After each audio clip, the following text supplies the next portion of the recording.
Okay, welcome to our third in a series of Parent Backpack Series, Tips and Tricks for Supporting Your Child's Learning Without a Fight.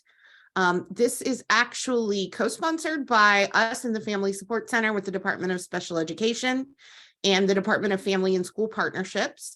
My name is Marcy Torshin. I'm with the Family Support Center, and I also have with me Yvette Young, who is a social worker in our Family Support Center, and Dr. Beth Jayate, who is the instructional specialist in our Office of Family Support. And we also have Neftali, and Neftali, I'll let you introduce yourself. Great, thank you so much. Neftali Ortiz from the Department of Family and School Partnership. And I'm so happy that you all can be here for this wonderful information that the Department of Special Education is going to share with us. And the reason that we're here is because we want to put our kids first. So thank you so much for being here tonight. Thank you, Neftali. All right, if you will just give me one moment, I have some folks that are requesting a Zoom link for other parents. So just give me 1 second. Yvette, if you could look and see the tiny URL that we have, if you could put that in the chat, that would be awesome. Sure, got it. 1 second. Perfect. And we always want to thank our County Board of Education. You'll see some new names here as our chair was just elected, and we had some new folks elected in the fall. And we want to thank Dr. Monica Golson, who is our Chief Executive Officer, for supporting all we do in our department. Okay, as I said, we are part of the Family Support Center. We are within the Department of Special Education, and our mission is to help parents understand and better navigate the IEP process for students with disabilities. There are currently 3 of us in our office. We will be adding a 4th who will be our bilingual liaison coming up. Our bilingual liaison retired. So we are an office of 4, but 3 right now. We do have plenty of workshops, and you will get a copy of this presentation, and that will lead you to a calendar that lists all of our workshops. All of our workshops are also listed on our Family Support Center webpage, which you'll be able to access through this Family Support Center logo up here. We also have a Twitter and a YouTube channel. We did say that we were recording this tonight, and that recording will be placed on our YouTube channel within a couple of weeks. So like I said, this is the 3rd in our Backpack Series session topics. Tonight's tips and tricks supporting your child's learning without a fight is an hour and a half, and then we'll go back to that. And then our final session will be in February, and it's data and you, understanding how data is used to determine your child's progress. So we're going to do a welcome and a check-in. We see lots of folks that are in the lobby and in the session that we haven't necessarily seen before at our session. So we want to make sure we know who's in our session. So I'm going to launch a poll. It is an anonymous poll, and it should come up on your screen.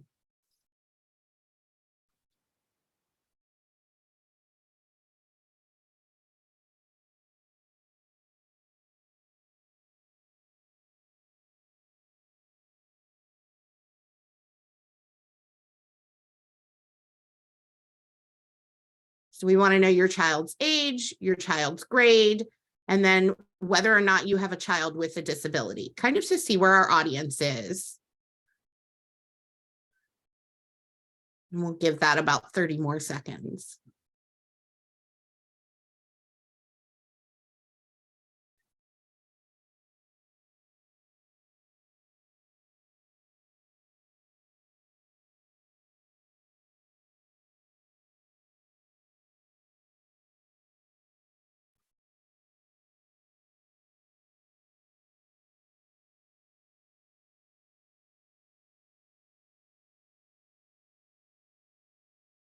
All right, it looks like about 80% of our folks have answered, so we're going to go ahead and end the poll. And let's share some results to see where we are. It looks like most of our kiddos are within the 6 to 10 or 11 to 15 range. We do have one in the 0 to 3 range, couple in the 3 to 5 range.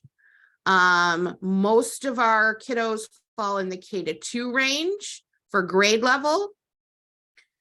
And then it's about half and half if children have either a disability or not, or looks like we have some folks here that don't have children that are joining just for information. So it's a great wealth of distribution across our audience, and we'll try to remember that as we present tonight. And everyone, welcome. We're so glad you're here. All right, so our goals for tonight. I don't know if you realize it, but we're about halfway through the school year now. Second quarter's ending next week. And so we want to make sure that we're helping you, first of all, define what academic success looks like. We're going to talk a little later about it might not always be grades, right? You may want to make some revisions to the kind of view that you have about what academic success looks like, and then revise those. And then we're going to give you some strategies, some tips and tricks to kind of help your student with it, either be homework or classwork or things like that. And then we're hoping that you'll leave here feeling revitalized and not so much like you're struggling. So we do want to have some basic assumptions. We always assume that most students, regardless of abilities, want to do well and be successful. If we go in with that assumption and we're having high expectations, then we're expecting the most out of them. But we also realize that students don't always have the skills and strategies to compensate for either disabilities or social challenges, and that we need to teach those skills and strategies to students, to parents, to staff, and that with that teaching and education, they can be successful. There's lots of research out there on parental involvement, but this one really stuck out to us that no matter the income or background, students with involved parents, like you guys are tonight, are more likely to have higher grades and test scores, more likely to attend school regularly. They have better social skills, they show improved behavior, and they adapt well to school. So even though there's lots of research out there, there's really no national consensus for defining parental involvement or support. But we want to talk about the fact that life will throw all kinds of challenges at kids. And the goal of support is not to diminish the disability or to ignore it or to ignore the challenge, but is to build resilience in students and develop those coping strategies. We want to manage fears, and we want to build confidence for both parents and teachers. And to start that work, I'm going to turn it over to Miss Yvette. Good evening. Thank you so much, Marcy, for that introduction, and welcome again to all of our participants tonight. I want to preface it by saying we understand that for some of us, it's been a mighty long day, and you might just want to sit back and take in the information. But we're really looking forward to those of us who don't mind engaging a bit. It would be great if we could use this as a roundtable discussion, so to speak, and share feedback. So here's our first opportunity. We'll dive right into our discussion by looking at our view of academic success. After all, success means different things to different people. So in the chat, if you would, given your child's current grade, current academic standing, age, grade, what are the factors that you look for to determine if he or she is successful academically? In the chat, what are some factors that you look at to determine if your child or your family member, if you have a family member who's in school, what are some factors that you look at to determine their academic success, if they're progressing academically? Okay, we have one who said focus and more independent. Oh, now, wow, I got to slow the chat down now. More focus and more independent learning.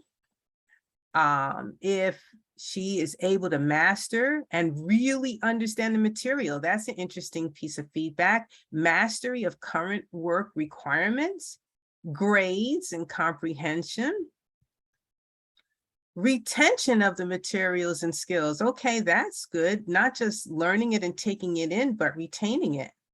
These are really, really good comments. Would anybody, would one or two like to unmute and share your view of what's academic success might look like for you?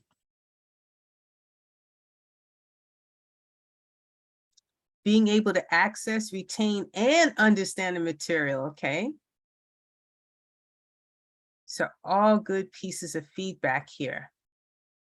We're going to talk more about how we define academic success, but as Marcy said, it's great that we have a wide variety of participants, and the tips that we're going to share tonight are beneficial whether your child has a disability or not. So let's move forward. Now we're talking about defining what success looks like. A New York Times article entitled "How to Help Your Child Succeed at School" shared a framework for understanding success and points out that report cards and test scores are important, but they're not the only criteria for measuring academic success. In fact, they emphasize how important it is to look at how to learn, helping your child, making sure your child learns how to learn. And some of the comments are consistent with what they find, that we want to look at how they retain information. Can they think independently? Can they ask questions and develop increasing competence as they take in information? So ideally, that's what we're looking for as your child progresses academically. I really appreciate the comments. Asking for help is a great skill to make sure that our children learn. All right, so that leads us to another very important question. Please, can you share in the chat, what are some behaviors that you experience when you're trying to get your child to study or do homework or learn at home? Would anybody please like to share either verbally or in the chat? What are some of the challenges that you have helping your child at home? Okay, easily very distracted. Distraction is always, oh no, distraction is always a challenge. Some break down into tears, lack of concentration. The good news is we are definitely going to be addressing how to help with those challenges. A lack of focus, uninterested,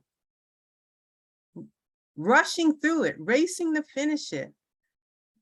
One said, my child gets burned out by the time he gets home, and homework becomes frustrating for both of us. Hence resistance, right? And we can't do the Darth Vader, resistance is futile. That doesn't work. Lack of focus, bouncing from one thing to another. Oh my goodness, these are really, really, really excellent comments. Thank you so much for sharing. Okay, so we shared about some experiences at home. Now let's talk about expectations about learning at school. And before we can talk about success, we need to define progress. What does progress look like? So can you, I see people are still sharing, can you share for you, what does academic progress look like, and what are some potential barriers? And we probably, some folks have shared some of those.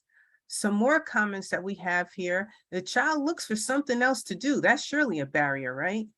There's more to distraction.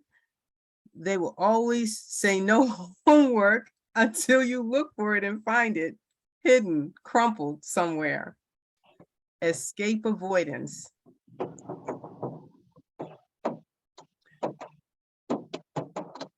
Would anybody like to share anything else that you look for? What about progress? What does progress look like to you? What does academic progress look like to you?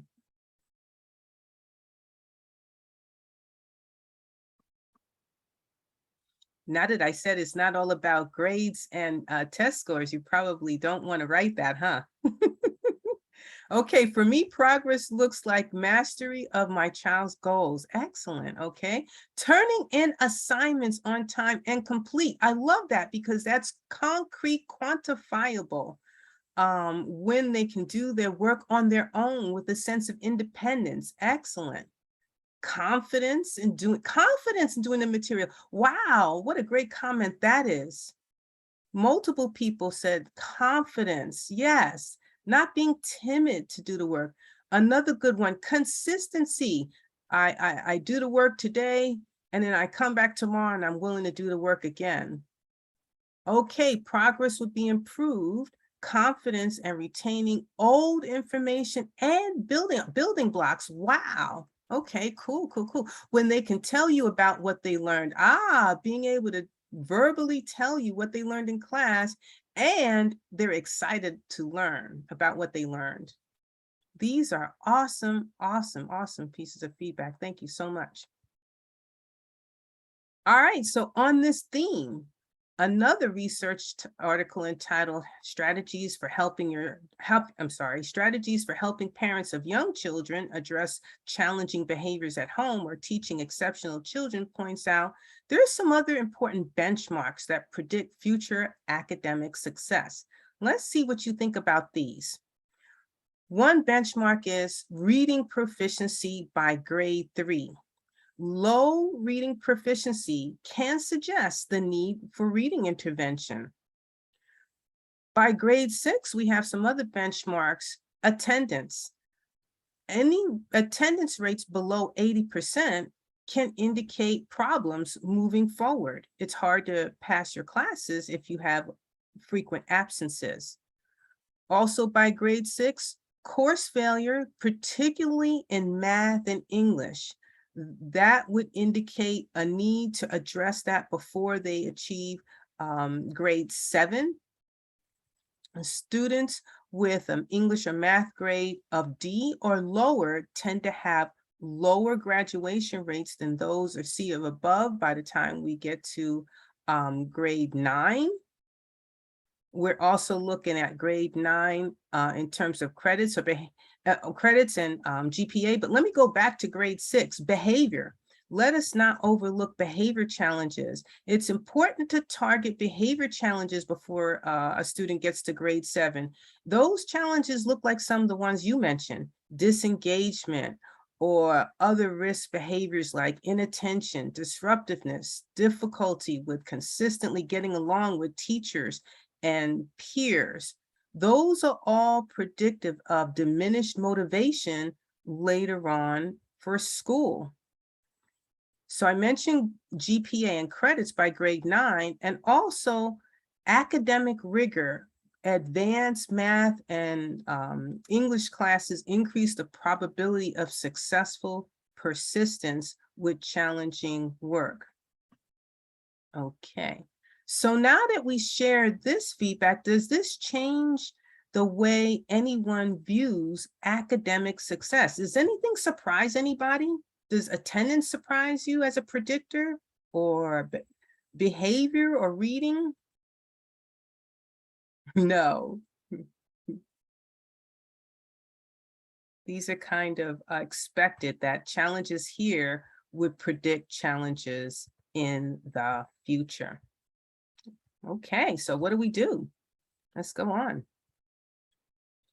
Here comes some tips to refine how we view academic success, because if we refine our framework, that's how we can begin to provide support without a fight. So let's look at tip number 1. Focus on the process of learning and progressing academically.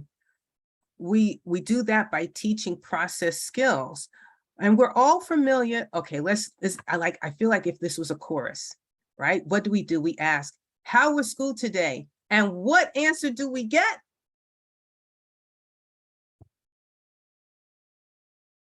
Come on, I know we all ask it. If we ask our student how good, fine, okay, that's the answer that we're gonna get.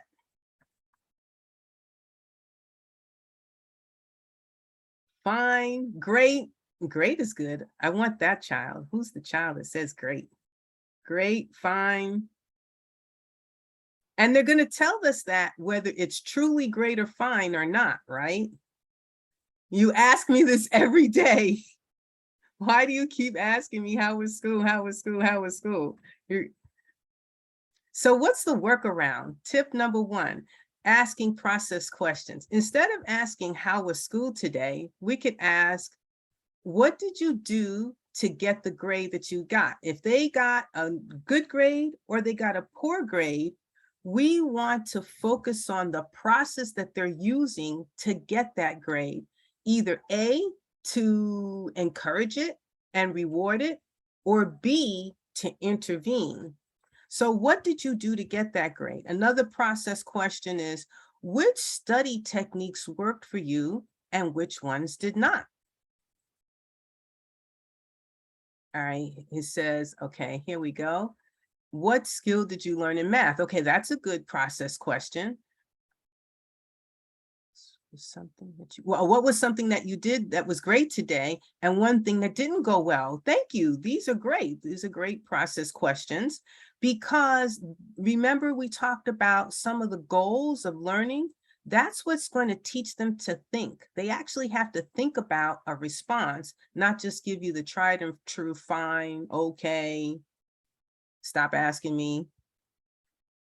Another process question is, what are you going to do differently next time? So if they got a grade that they're not so happy with, you can ask them, what are they going to do differently next time? Or how are you going to use your experience this time to do better next time? This is really good for the anxious, perfectionistic kids, because the anxious, perfectionistic kid get into this negative loop, perseverating about the grades. And in order to interrupt that, you can ask them to help them to shift their gears. What are you going to do differently next time? That helps them to shift to problem solving. All righty. So we want to reflect on mistakes or errors that we had during learning, so as part of revising our success. So it's okay to make mistakes. Does anybody reinforce that with your child and help them understand that it's okay to make mistakes? Okay, somebody shared, what do you do when the grade is gray, but getting there is a struggle? I'm not sure I understand the gray part.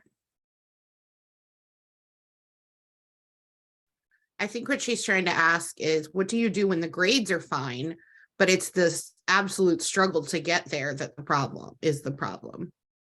Okay, all right, that's an excellent, excellent question.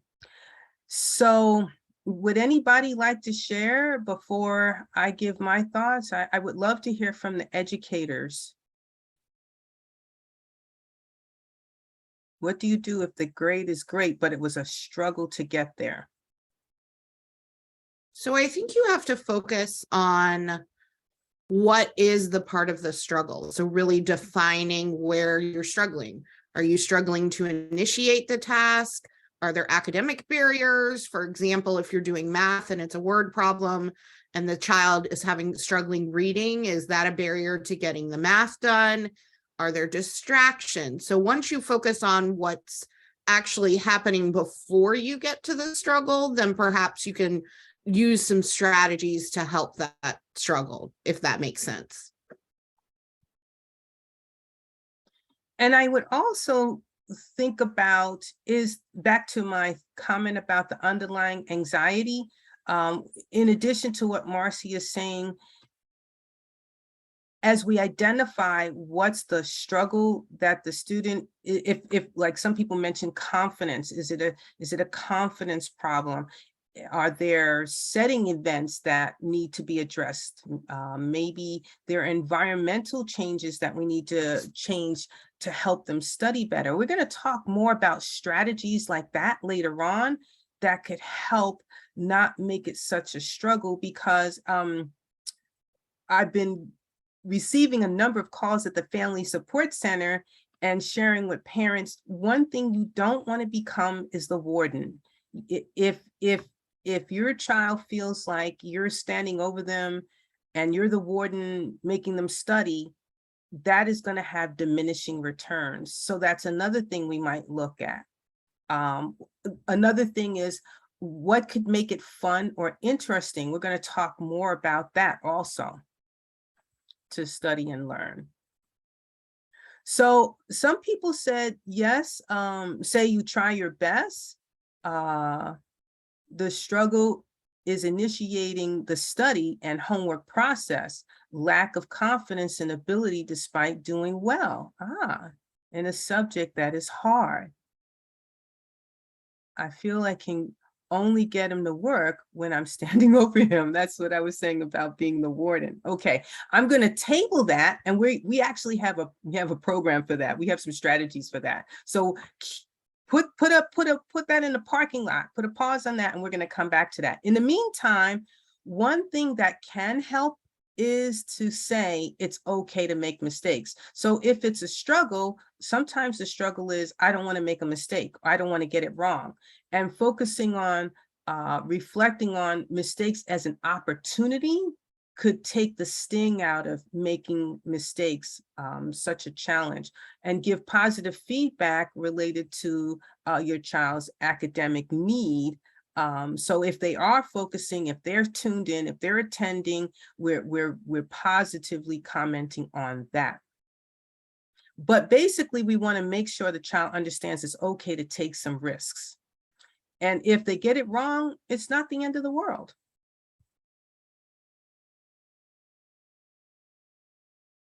So good news, we're coming up to the strategies, and I am going to turn it over to Marcy. All right, thank you, Yvette. So we're going to strategize. So we want to build some independence with routines and schedules. And in a couple slides, we'll talk about the difference between a routine and a schedule. But what you're looking at right here is a schedule. And so a schedule is a plan of things that'll be done and times when they will be done. I know a lot of us utilized a lot of different schedules and things during online learning. So some schedules are online and some schedules are paper schedules. I personally still use both. But we'll talk a little bit about what a schedule looks like. You can see the different types here. Some of these are for the younger grades that have pictures and things like that. And we'll look at some of the older ones as well as we go through. And some of the schedules that we can talk about are schedules that your own student manipulates. So looking at the process of what you're doing with homework or learning and things like that, and where that struggle is and how we can fit a schedule into that. So how can a schedule help? First and foremost, it really looks at the organization of daily activities, and it provides, I heard somebody say this exact word earlier in our presentation, consistency for the student. And Yvette's going to talk in a little bit about kind of environmental things that will help for structure for homework and learning. But schedules really provide support for that student to not only figure out what they need to initiate and do, but to remember that, and then to transition from one activity to the next. So maybe it's 5 minutes to prepare, and then 20 minutes to do reading homework, and 30 minutes to do math homework. Oftentimes, if you have a schedule like that and the student knows what's in front of them, it'll decrease that anxiety that Yvette talked about. It'll reduce the distractions and off-task behavior. Sometimes you can include in those schedules kind of rewards that you get at the end of the time so that it's a visual for them. But moving back to what we know about parental involvement, and we know about students needing to complete tasks, what we're really, our end goal is to teach them the independence to do the tasks themselves. And it creates a predictability. Not everything has to be a surprise during the day, like you pull the crumpled paper out of the book bag and look for it for the homework. So what type of schedule should you use? And not all schedules work for all people. So what do you want to do your child to do? Most of what we're talking about here is individual homework or chores in the evening. So likely an all-day schedule probably wouldn't work for you. And what works for you and your family? You want to make it functional, a schedule that'll work for, I know we had some K-2 parents here, probably won't work for a high school student. And so you're going to want to try different ones until you find one that works. And finally, a schedule does not have to be it doesn't have to be expensive. A lot of our schedules are done with things we currently have at home or can easily purchase. I see a message in the chat that says a student being used to having a printout agenda of assignments due, and after COVID getting used to everything being online, it is a little more difficult to be on top of deadlines. So one of the things you can do if your child does have a disability that's probably and has an IEP, that's probably something you can discuss with your IEP team. If it's possible to get a printout of the homework or the assignments coming home so that they're not always online. And that's a type of schedule that they can make during the day. Sometimes it just needs to be an activity schedule. So you have your larger schedule, which is the schedule for the day, which oftentimes is in the planner or it's in the, it's in their calendar or Canvas or Google Classroom. But then you also have smaller schedules that work during the day. So you might have a smaller schedule that breaks things down in math, or you might have a schedule that breaks things down for homework. One of my very favorites, and this is from a parent that joined one of our sessions several years ago, was this bottom one in the middle that is actually a schedule that is movable. And so whenever the child first came home, they used Post-it notes and said, here are the 3-4 things I need to get done. And then as they moved through the homework situation, they said, okay, I needed to get this done. This is what I'm currently doing. I got stuck here and I need help with this. And then they actually got to do the action of making sure that things are done. And not only does that allow you to kind of take a step back and not have to be the one that stands over and, as Yvette said, be the warden, but it allows the student to establish that independence of, I can ask for help without actually having to ask verbally for help, or I can learn to identify when I need help. And so those are all kinds of paper things that you can do. On the right here, we're showing some electronic tips, things to do. Both Google Classroom and Canvas will kind of expand into a things to do list. And then it'll tell you where you can find, like sometimes they'll have the assignment lists with them, and you can see on that right side that you can cross out what's completed and things like that. And that breeds a sense of accomplishment so that they're seeing that intrinsic, oh, I completed something. Maybe this isn't so bad. So how do you get your child to follow a schedule? We know that our kids need schedules and need routines, but unfortunately, they're not going to necessarily know how to use it intrinsically or by themselves. So the first thing you're going to do is explain the schedule to your child. You want to show your child how the schedule will be used. Sometimes it's displayed visually, sometimes it's within a notebook, where they're going to put it to keep it safe. You want to make sure that you're prioritizing the activities. And this is where it really helps to know your child. So if you know your child has trouble in math, and math is the longer activity, and you know they're completely drained from the day, but you know at 6 o'clock they're going to be completely drained from homework, you might want to put math first. And allowing for some drown time and breaks. As you move through teaching them the schedule, just like you're teaching them any new skill, you want to limit your verbal prompts. So if they ask you, okay, mom, what's next? Guide them to their schedule. Let them look at their schedule. Okay, mom, I'm done. What do I need help with? Well, they have a schedule over there. And then you want to make sure you praise them or do positive reinforcement for working with that schedule. So just a little bit about schedules versus routines. A lot of times you'll hear the terms used interchangeably. Schedules really represent that big picture. Here are the 12 things we need to get done during the day. And those routines represent the steps done in order to complete the schedule. So you might have a schedule with homework, and then a routine would be here's the math, reading, and science, and then break it down into other steps that you do every day. Someone said in the chat, my son's school doesn't use Canvas nor Google Classroom enough. It makes it hard to have oversight on what's being done at school. So I don't see areas he needs help until the grade is posted in SchoolMax.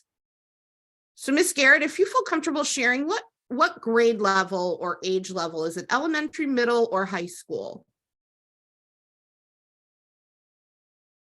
It's 4th grade. So my I'm sorry, Marcy, I had a question. Does the school use agenda books? Do they still use agenda books with the students? No. Okay. So, I mean, I would suggest trying to, I don't know if your child likes technology, but I would suggest trying to develop the routine of using the agenda book with your student, and possibly asking the teacher to initial that what has been placed in the agenda book is actually what the assignment is. And if your child is in special education, there might be some other requests that you could make, but that would be a good start, especially when they're approaching middle and high school, where you probably will have less of that communication from the teacher and more responsibility placed on the child. So if you can try to start that routine now, it may be And just do an helpful. agenda book and send it back and have the teacher to initial it. Yeah, you can ask the teacher. When I was in the classroom, at the end of the day, I would have a time for my students to copy down their homework, and I would initial that they copied down the homework, and then I would ask the parents to initial that they actually saw the homework. Sometimes the big task is getting the child to bring the agenda book back and forth to school, but that's another Yeah. skill that we need to share. If they have a cell phone, they could take down notes in the phone. Maybe the teacher would allow them to take a picture of the homework. Maybe you could ask for a copy of the homework for the week. So I would definitely try to meet with the teacher and engage to find out the best way to get that information. And giving some of that responsibility to your son as well to make sure he has it.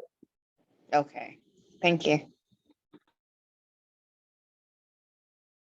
And here's just a little bit about the differences between schedules and routines. Schedule is that big picture, like we said, and then that routine is a sequence of actions that you do repeatedly. One of the examples we use often is washing your hands maybe on a schedule, but or bathroom break maybe on a schedule, or lunch maybe on a schedule, but washing your hands falls in that routine of when you have younger students and you're teaching them those hygiene, that it's within the snack time routine. Marcy, I just wanted to say one more thing. Sure. I know we talked about schedules and routines, but one pretty important component of that is also like what we call a task analysis, right? There was a couple of people who said their children have trouble getting started unless they're there and they're prompting them through all of the activities to get to the end result. So sometimes we take for granted, especially with children who may have attention deficit or executive functioning issues, we take for granted that they know how to get started. And sometimes we may have to step back and figure out what part in the chain of actions is our child getting stuck. And then we may have to go back and teach that explicitly. When Marcy talked about routine, there was a little visual of a hand washing routine. We automatically assume that kids know how to wash their hands, but you can send the child to the bathroom and say, wash their hands, and they come back and they washed their hands, but they didn't use soap. And so we have to sometimes identify where that breakdown is in order to help the child get through the routine. Because what we found is if there's a part of that routine that they don't understand, that's where they usually stop. And then we're like, what are you doing? And one example I always use is when I'm telling my nephews, well, I do a better job now, but when I used to go tell them to clean their room, and I would go to their room and they'd be sitting in the middle of the floor. And, you know, they're 10, 11 years old. You assume that they know how to clean their room. Well, they have attention deficit. They don't know how to get started. So what I had to start doing was say, go pick up the shoes, put the shoes away, go pick up all the clothes off the floor, you know, and now that they know those expectations, now the schedule might just say, it's time to clean the room. But you have to make sure that when we're asking students to do things, even as what we simply think as getting ready to do homework, they know how to get started. So your routine might break down how to get started with your homework. It could have a picture of go get your backpack. And I mean, if they're older, you know, you would have get your backpack and have words. Then look at your agenda book, see what's due. Because it becomes overwhelming when, you know, they have a whole week of activities that may be due and they don't know which one to do first. How do we prioritize which one to do first? So just when you're thinking about your routine and when you're thinking about those children that are getting stuck, getting started, think, is there any step that they may not be clear with? And if so, you may have to break down that step into smaller parts and not assume that they're just not doing it because they don't want to. They may not really know how to start.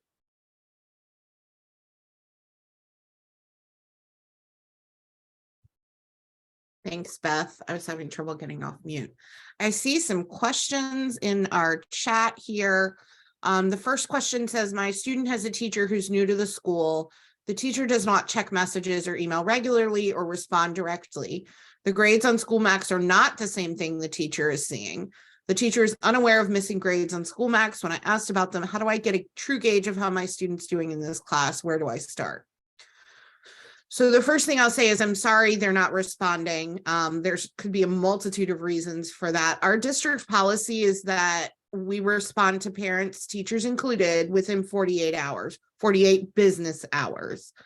That being said, we all know that schools are hectic right now and things like that. Not that that's an excuse, but what I would start with is requesting a teacher conference so that you can see some of the work that is being done in class and you can have concrete, tangible evidence of the progress in the class.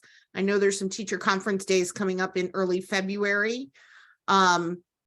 But I would also, if you continue not to get a response, then that's the time that you really need to contact the administrator to see if you can figure out why there's not a response or what you have as far as progress of what your student is doing.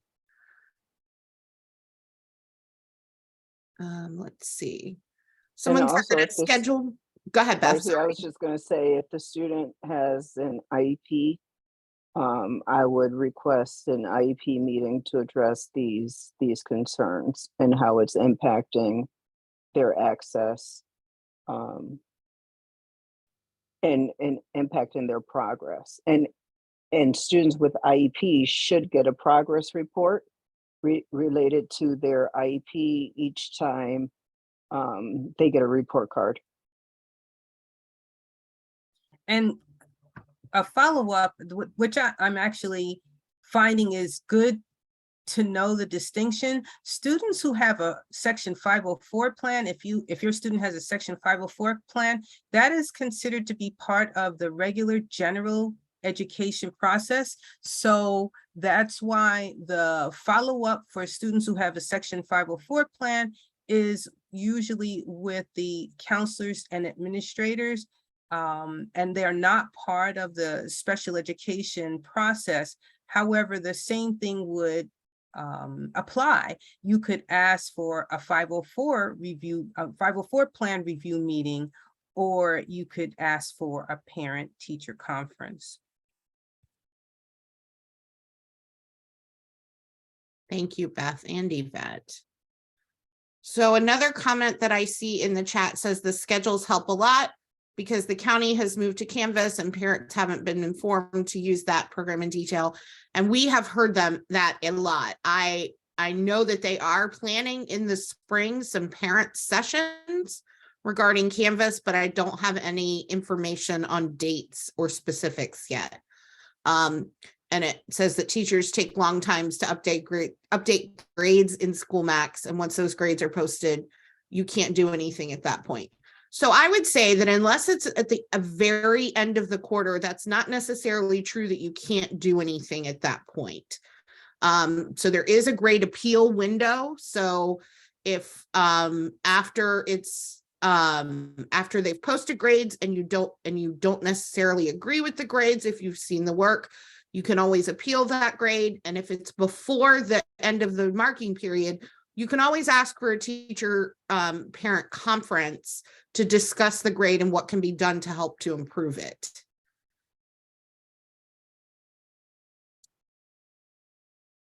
All right.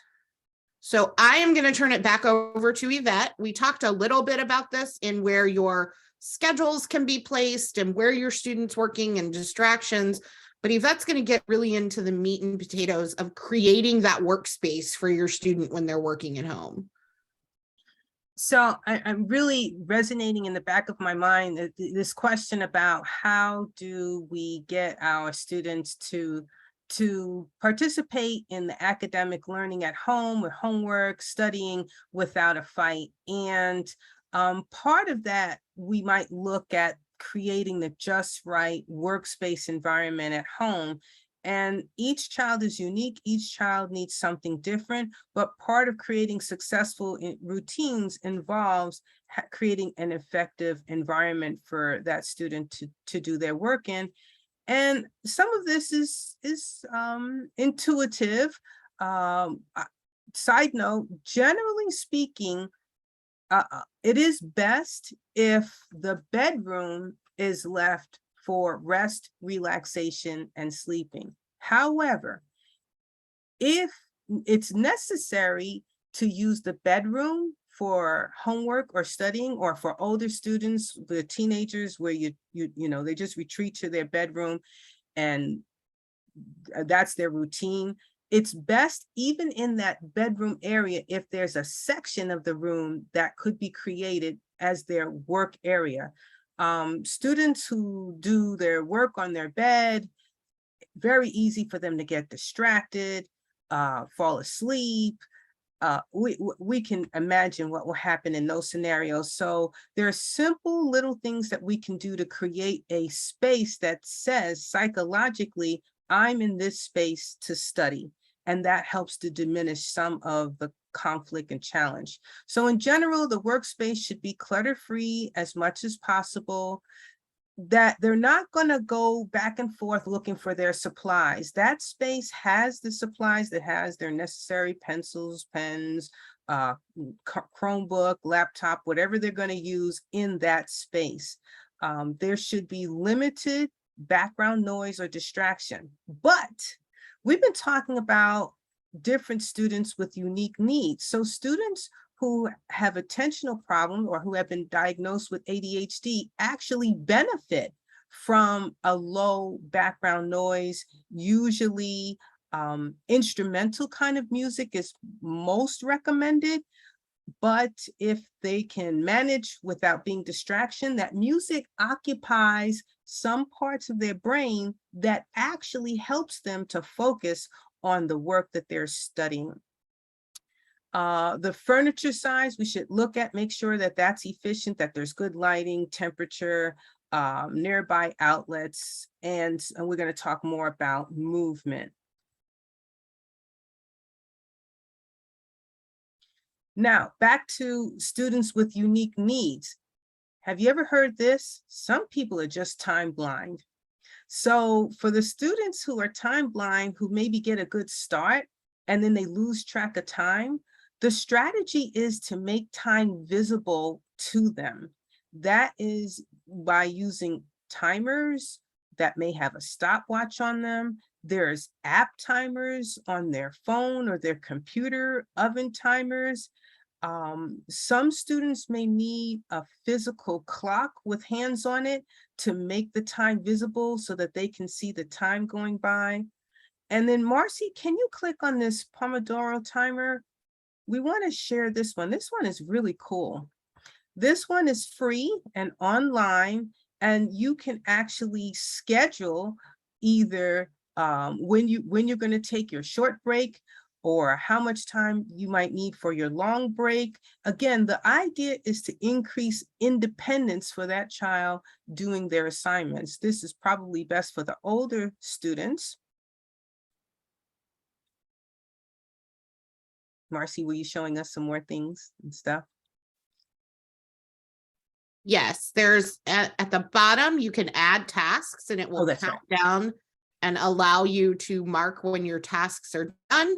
And then you can do a longer break, like for example, if you need to take a break for dinner, but it will also, if you install it as a browser extension, it will allow you to provide a report of the breaks that you took and the tasks that were completed. So the Pomodoro effect is a Pomodoro method, I should say, or strategy is the idea of I'm going to set a focused amount of time that I'm going to be able to intentionally work. And that's my period of time I'm going to work. And then I'm not going to have any distractions. And then I'm going to take a break. And that's really meaningful and important for some students, because it can feel like this is going to take forever. So if they know I'm only going to work for a 20-25-minute segment, and then I get a break, maybe my break is I'm going to have my iPad time, my laptop time, my game time, and that's going to make it less of a fight for you to try to get them to do the things that they need to do. So it's going to increase their on-task time of their activity. Tip number 4. We talked about why it could be a challenge to get students to do less preferred activities. One of the things that you might want to consider is checking in to their emotions, doing a little emotional check-in, because when kids are struggling, their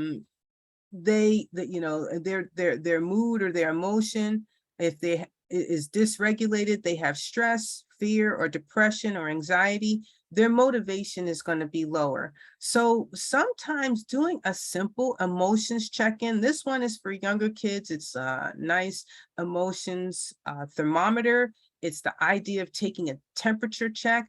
What I like about this chart is it asks, how do you feel, using words or colors or emojis, and suggestions of what you can do about it. Because a lot of times a student can tell you, well, I feel sad, or I feel bored, or I feel tired, but then they need a little bit of help or suggestions of what they can do about that. So that's what I like about this. And you will get these slides within a day or two after this presentation. But there are many, many, many different types of examples of emotions check-ins. The other thing, back to the workspace, that you could do is put little positive affirmations, fidgets, gadgets, things that are going to decrease the stress in that environment. Again, you don't want that student to be going back and forth when they have to do their work. So you want everything in that space when they get started. So older kids may benefit from a positive comment, phrase, something that they created that's going to help them to stay focused, that will keep their attention. Some kids need something in their hands to fidget, to help them to stay calm during stressful times. If, as much as possible, involve your student in designing that workspace and helping to figure out what's going to work for them. Sometimes keeping a list of tasks that they have to do that they can check off. Paper, some people still like paper, and a paper checklist can help sometimes.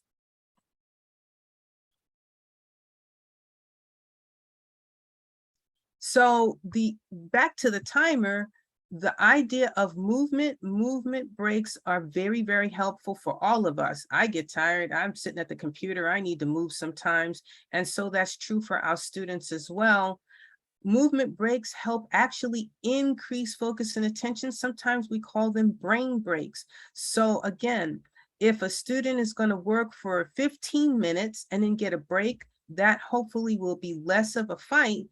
And then you might need to do a timer, multiple timers during that transition time. If they have a hard time transitioning back to work, maybe you set 2 timers or 3 timers that give them a heads up. Okay, your break is 20 minutes. The first timer goes off after 12 minutes. The next timer goes off after 14 minutes and so forth, so that makes it easier for them to have that transition after their brain break or their movement break.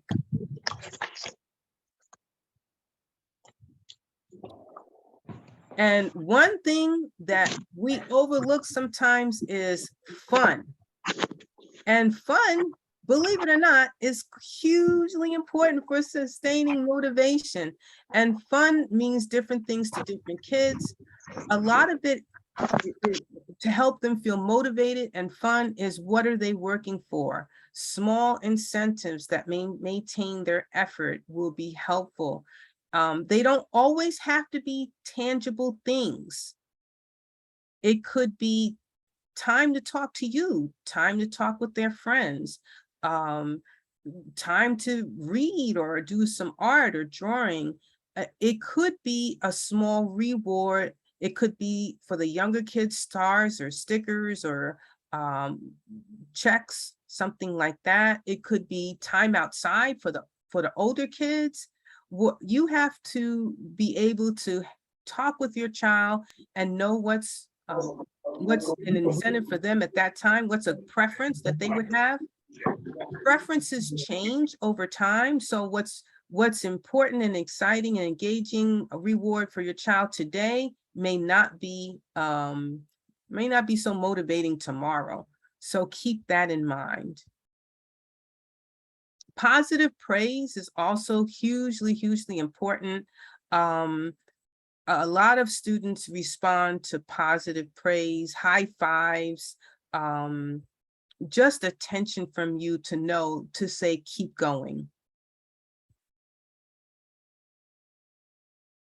So we've talked a lot about the students, but now it's time to talk about revitalizing. And guess who we're going to revitalize? You. A student's success starts with you. And in order for your student to do well, they have to see you doing well. And so we want to take a few minutes to share how you can keep your energy going so you can run the marathon. We're about halfway through the school year, I think Marcy said, and we want to get to the finish line with your student healthy and you healthy as well. So in order for your child to do their best, you yourself have to be your best. And you are your best model for your child too. So children can pick up our vibe, how we're feeling, how we're doing. If we're neglecting ourselves or if we're stressed out, that's going to really impact our child and how they're doing as well. So we have to take care of ourselves. So I have this little framework here called the Parent Self-Care Toolkit. And I want you to look at these and think about, is this me? Do I need to work on adapting and adjusting versus worrying? Do I need to work on acceptance versus regret? Do I need to work on self-compassion versus guilt?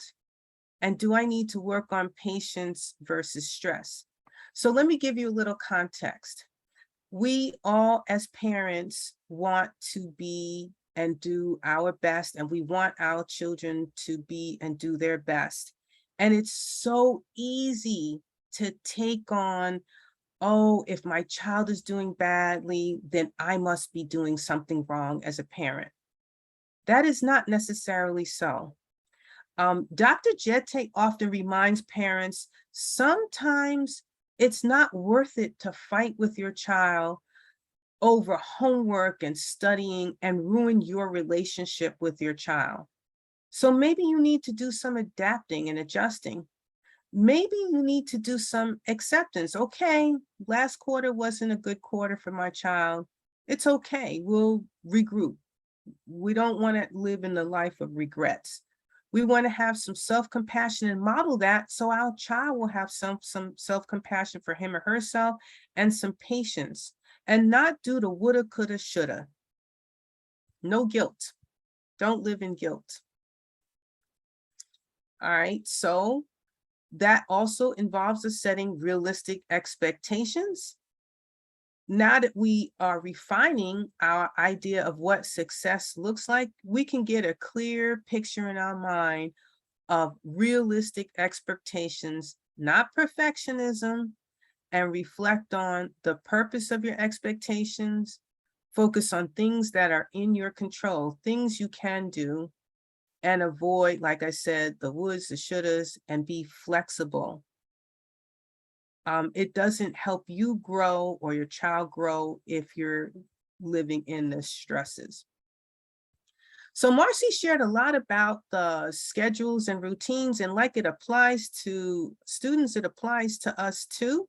There is a link to a news magazine article that talked about pacing your parents, pacing themselves, and different ways to pace yourself. So and we're not going to play the video, but instead of breaking things down, like, you know how we make a to-do list, and then at the end of the day, you say, I only got 2 things done on the to-do list, and it's disincentivizing and it's depressing.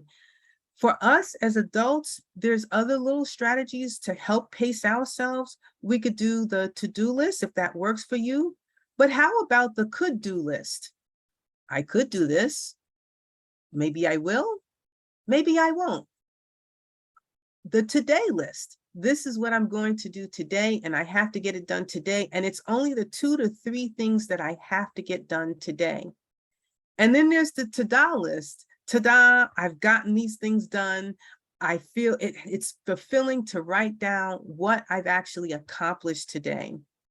So it's important for you to think about which strategy would work best for you. But the moral that I'm trying to share here is the lesson is we don't have to feel like we have to do it all. And we need to reframe things so that we know we give ourselves this message. It's okay if I don't do it all in a day. You got to pace yourself. More on the parent toolkit is listen to your body. Mindfulness. Mindfulness is a way for you to check in with your body and your surroundings before your body shuts down. It's maintaining a moment by moment awareness of our thoughts, feelings, body sensations, surroundings, and the environment with gentle nudges and a nurturing lens of what's going on in the present. So our environment, our thoughts, our feelings, they all affect us. It's important for you to think about, what do you feel, what are you thinking, and how is it affecting what you're doing? And to maybe shift gears, look at what's going on around you. There's this 5, 4, 3, 2, 1 method. 5 things I see, 4 things I hear, 3 things I smell, 2 things I touch, and 1 thing that I can taste. And believe it or not, that can change your emotional state for you. And the better you get with doing that, the better you can help your child.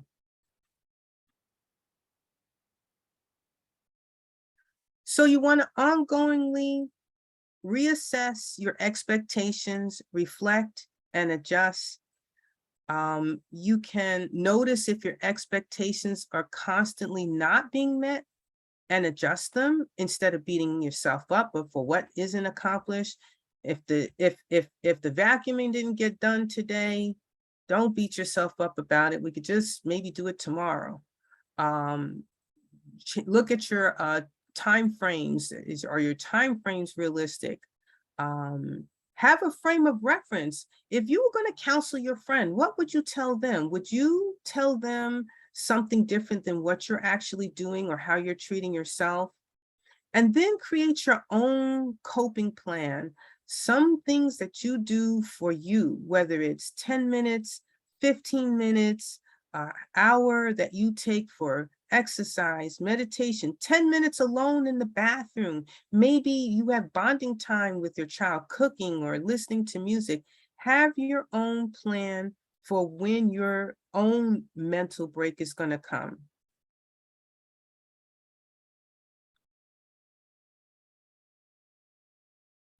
So as we wind down, we want to tell you about also a few things that are important. Was that me or was that somebody else? Marcy, you're gonna wrap up the resources for us, right? I can do that. Yep. So if you do have a student with a disability, we'll get to questions in just a minute. I like to turn the recording off for questions. If you have specific questions about a specific student or school, that way it's not in the recording.